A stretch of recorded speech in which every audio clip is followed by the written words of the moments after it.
Hi Scorpio, this is Jav. Welcome po sa ating channel. Gamitin ang reading na ito bilang gabay lamang. Kung naka-resonate kayo, comment down. Kung hindi ka naka-resonate, ibigay niyo po sa iba kasi general reading po ito. This is for you, Scorpio.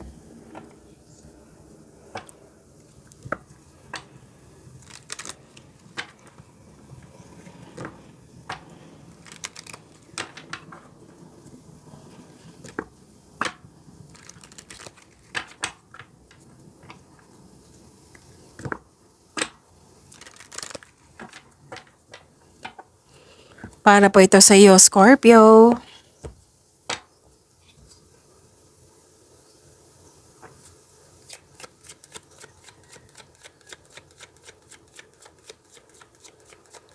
Maraming salamat po sa inyong patuloy na suporta at maraming salamat din po sa mga hindi nag-skip ng ads. Sa mga hindi pa nag-subscribe, subscribe na po kayo at click bell notification para malaman nyo na may bago tayong video. Para sa mga gustong magpa-reading, comment po kayo ng personal reading. Again, comment kayo ng personal reading and check my reply sa comment section.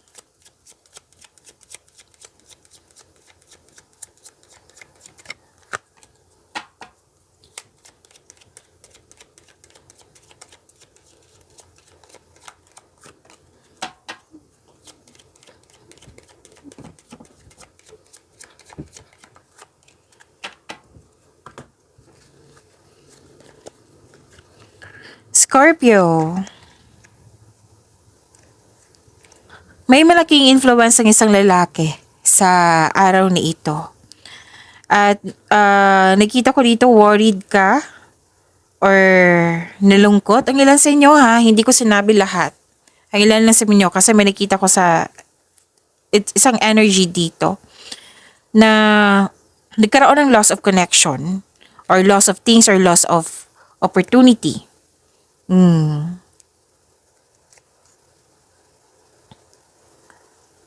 May nakita kasi ako dito na may kompetisyon, selos, inggit, rivalry, tuso, mandaraya. Pwede may nagsinungaling. Pwede din nagsinungaling kayo ngayon, nagkaroon ng white lies para sa ikakabuti ng lahat. Pwede din na nagkaroon ng temptation. Alam niyo naman kung ano yung temptation, di ba? Temptation, like for example, temptation sa isang bagay na gusto mong bilhin pero hindi pwede kasi budget. Oo, para baka masira yung budget mo. Pero na-tempt ka talaga. Okay, so example lang po iyan. Pwedeng sa relasyon, na committed na, may temptation. Oo. So may mga lang na tao dito na hindi totoo sa'yo. I think malalaman mo to. So mahilig siyang magmanipula or di kaya may taong hindi ka gusto. Kahit anong buti yung you're sharing your kindness to everyone pero may tao talaga na hindi ka gusto. Oo. 'Di ba may maiirita sa mga taong mabait? Oo, so choice nila 'yan. Scorpio. Pero din na hindi nila gusto yung ideas mo, plano mo, desisyon mo. Or di kaya'y tungkol po ito sa third party. So tandaan ha, this is general reading. So kunin nyo lang kung ano yung naka-resonate sa inyo. Ibigay nyo po sa iba kung yung hindi. Okay?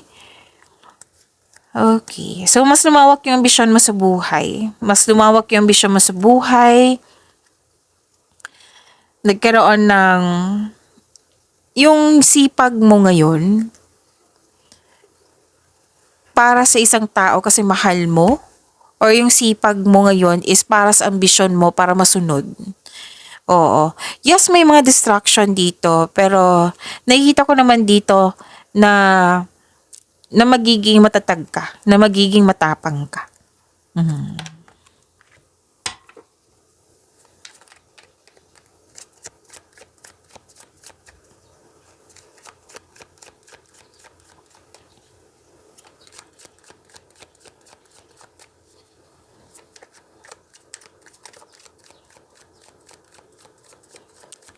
Energy po ni Scorpio.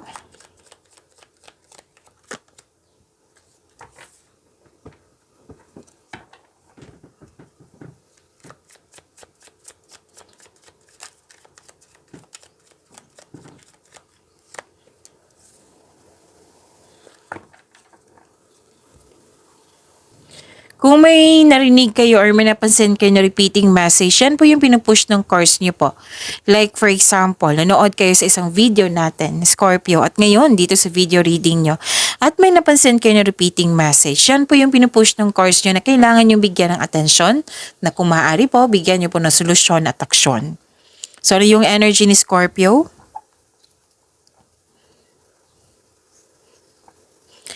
This is emotional offerings. Emotional offerings. Binigyan yung sabi, okay. So, yung sabi ko kanina, na binigyan mo ng aksyon, ugali to ni Scorpio, di ba? Ayaw nyo ng pending, gusto mong yung dumating, bigyan mo ng aksyon, kaya ako believe sa inyo. Kahit hindi ako Scorpio, believe ako sa iyo. Oo, sa inyong pagkakaroon ng pag-uugali na ganyan na binigyan mo na siya ng agarang aksyon. Kasi ayaw mong ipagpabukas, ayaw mong mamaya na, gusto mong ngayon. So, sana all. Gusto kong ganyan eh. Oo.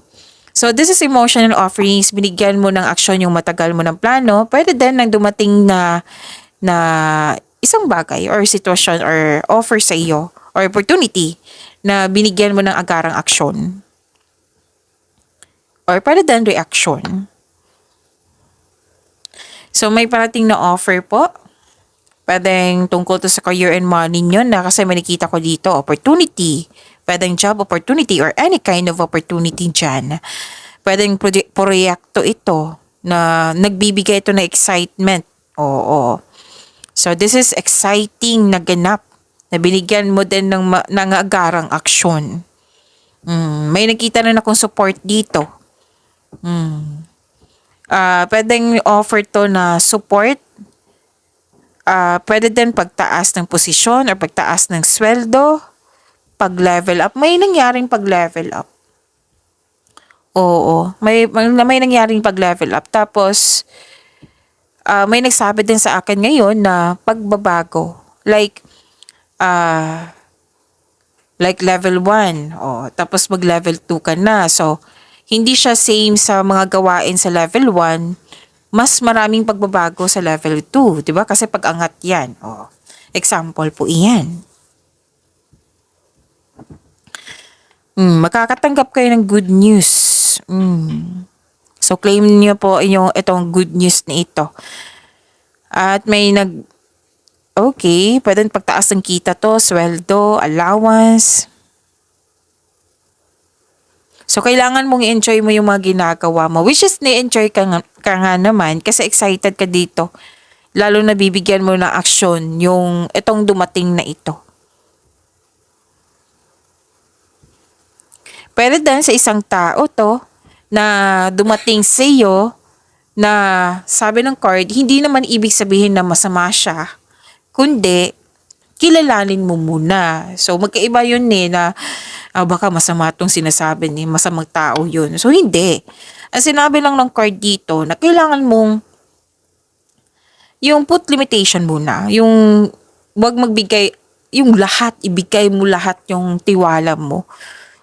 So, balanse lang po. Take things slow. Kilalanin mo muna. Pwedeng sa sinasabi niya sa iyo or yung tao nga. Na kilalanin ng mabuti. Pwedeng bagong tao to eh. Pwedeng maliligaw, bagong kaibigan, or let's say may na-offer siya na investment o kilalanin ng mabuti. Tapos may pangyayaring aminan dito. May nagsabi sa akin ngayon, gusto kita. Sige, pasok tayo sa buhay ng pag-ibig. Magkaroon na tayo ng relasyon. May nakita kong ganyan. At pwede din umaamin siya sa'yo na kailangan may aaminin. May proposal ako nakikita dito. Pero most likely po, may nakita naman ako sa career and money. Pero may lumabas dito recording sa buhay ng pag-ibig. Na kilalanin ang motibo niya. Kung bagong pag-ibig to, kung bagong tao to, kilalanin na mabuti. Baka may ugali siya, syempre, each of us may ugali, 'di ba? Baka hindi mo gusto. At the end of the day, tinanggap mo siya at hindi mo talaga gusto or hindi mo nagustuhan yung pag-ugali niya or mannerism niya. So, kailangan talaga na alamin mo ano yung totoong motive ng taong ito. Kung ano yung totoo ba itong mga sinasabi niya. Kilalanin mo muna. Okay?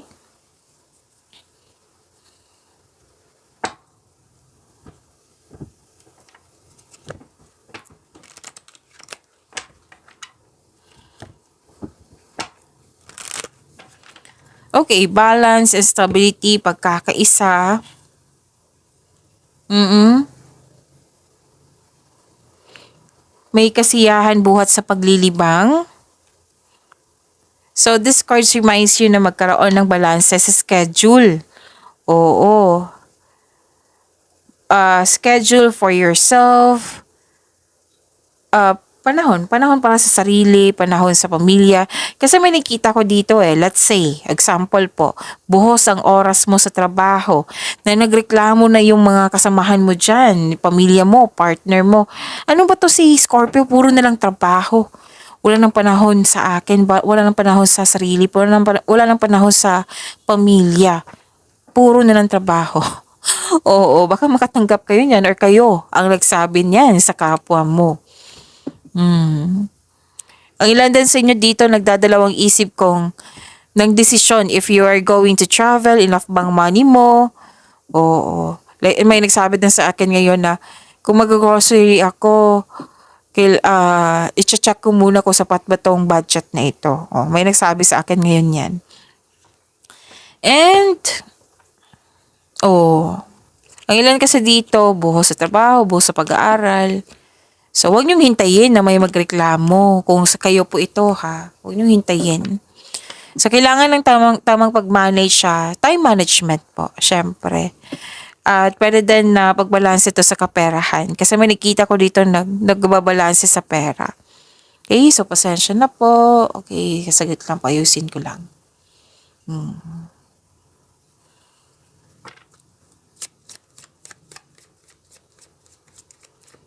So, ingat ha sa bagong tao or sa mga sinasabi niya, whether kaibigan ba to. Oo, kasi dito, lumabas din siya dito sa 3 card mo. So, ingat na lang po, okay? Hindi ko kayo tinatakot. General reading po ito. So, surrender to the divine. Kasi, sinabi dito, nag-alala kayo, worried kayo, nag-alala kayo. Pwedeng nag-alala kayo kasi may pagbabago. Pwede din. Surrender to the divine. Ask divine assistance kay God. I-pray mo po. Okay?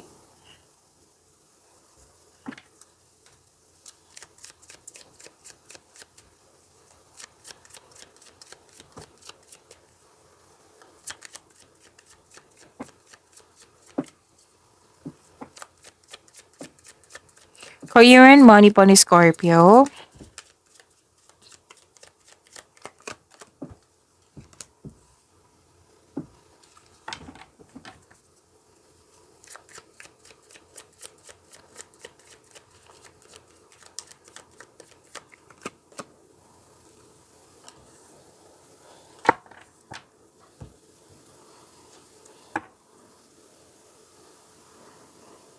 Okay, sa career and money niyo po.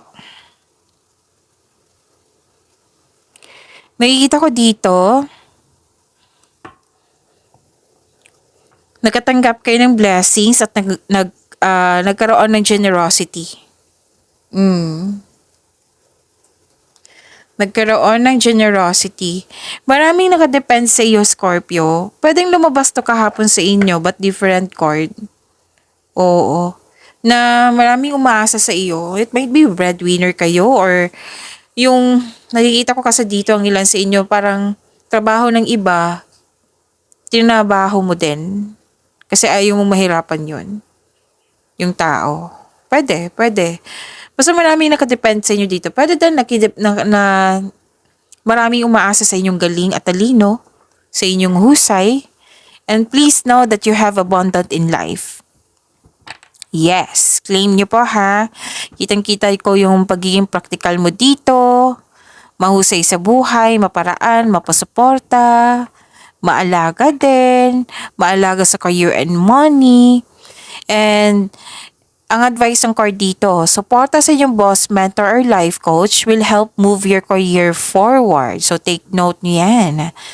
Tapos marunong ka makinig sa iyong intuition at gumagawa ka rin dito ng wise choices. So full support ang iyong family or close friends sa inyong layunin sa buhay. Ang ganda. Claim niyo po, okay?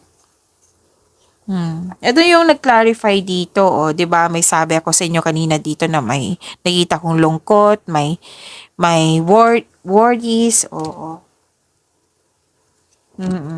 So nag-clarify siya dito, so pay attention. Sabi ko naman sa inyo kung may repeating message, pay attention. So may nakita kasi akong grief dito or sadness, yung loss of connection, loss of things, or loss of opportunity. Don't worry, after nito, magkakaroon po ng new direction. Oh, new direction to eh. Basta may mga pangyayaring ganyan. So magkaroon ng hope and healing, ha? Oo, forgiveness sa mga nangyari, pwedeng sa isang tao, or lalo na forgiveness for yourself para magkaroon ng healing and personal growth. Okay?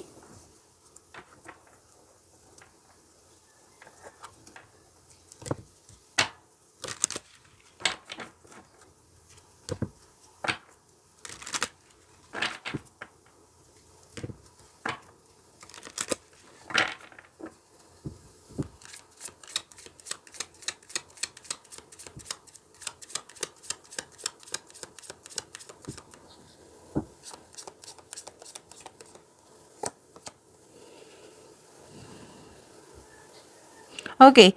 Ito yung sinabi ko kanina dito na makakatulong talaga yung mentor, coach, elders, wisers, yung may alam sa inyong career and money o marami na experience sa buhay. Makatulong sila. Nag-clarify po siya dito. Work with a mentor to acquire new skills or learn how to implement your plans. Ang ilan sa inyo dito, mag-pursue ng higher education. Yung sabi ko sa inyo, no, level 1, level 2. So, pag-angat talaga to. Pwede din mag-take kayo ng masteral or board exam para mag-level up pa. Masusunod yung traditional career path. Or you're working for a school district or, oo. Okay? So, learn to manage money yourself or hire a financial advisor for help.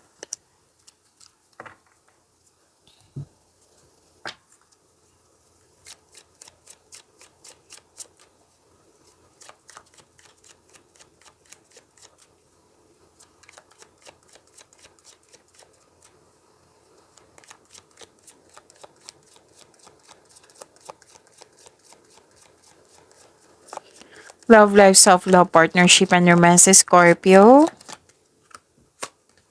Okay, dalawa na po ito. So, kunin ko na, ha.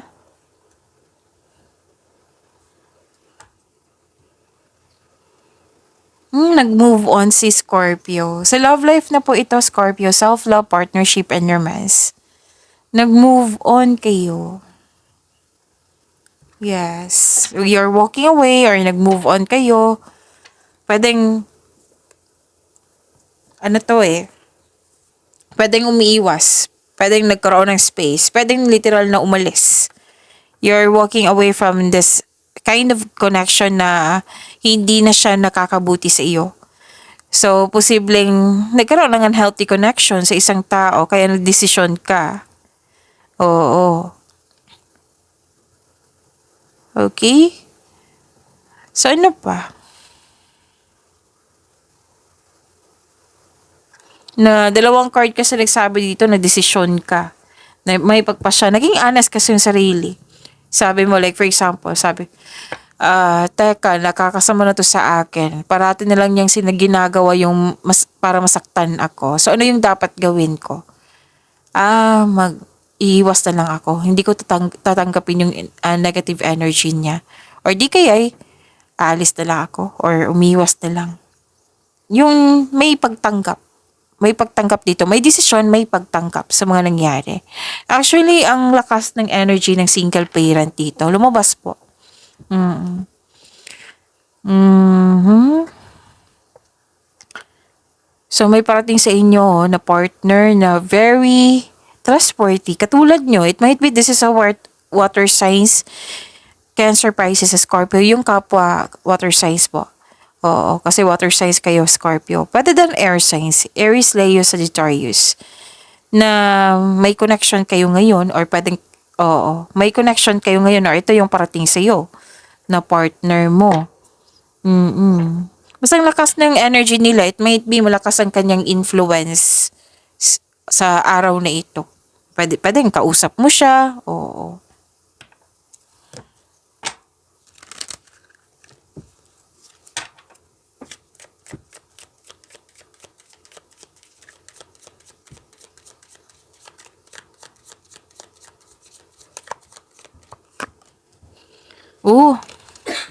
Pay attention to red flags po. Know the warning signs of what an unhealthy connection looks like. Kaya nga nag-decide ka dito na umiwas or mag-move forward or umalis.